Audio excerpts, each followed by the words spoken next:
ఇక్కడ దాకా ఎదిగినామని చెప్పంటే ఆయన ఉద్యమ స్ఫూర్తి కేసీఆర్ గారి ఉద్యమ స్ఫూర్తి అయితే నువ్వు ఆయననే మన మనిషి అంటే ఎట్లా తల్లి? ఆయన మన మనిషి అయితే ఇక మొత్తం ఎవరు హృదయం ఉన్న మనుషులు అంటున్నాను నేను.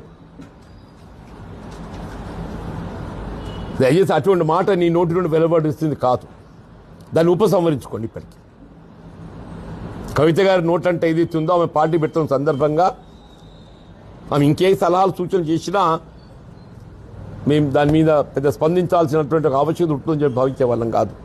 కానీ అంత పెద్ద ఆయన పట్టుకొని ఏదైతే ఉందో తెలంగాణ ఉద్యమ నాయకుడు, తెలంగాణ రాష్ట్ర ఏర్పాటు స్ఫూర్తి దాత, 2 పర్యాలు రాష్ట్రాన్ని ఏదైతే ఉందో దేశంలోనే కాదు అంతర్జాతీయ స్థాయిలో నిలబెట్టినటువంటి ఒక గొప్ప నాయకుడిని పట్టుకొని ఇలా మరమనిషిగా పేర్కొనడం అంటే నిజం కూడా దాన్ని మరి జీర్ణించుకోలేకపోయి మీరు కవిత గారు మీరు ఆయన స్ఫూర్తిలో మీరు ముందుకు వచ్చిన నాయకురాలు కాబట్టి let might have slip the tongue or లేకపోతే నిజంగా ఉద్దేశపూర్వకంగా అన్నారు, చెప్పలేము. అది కూడా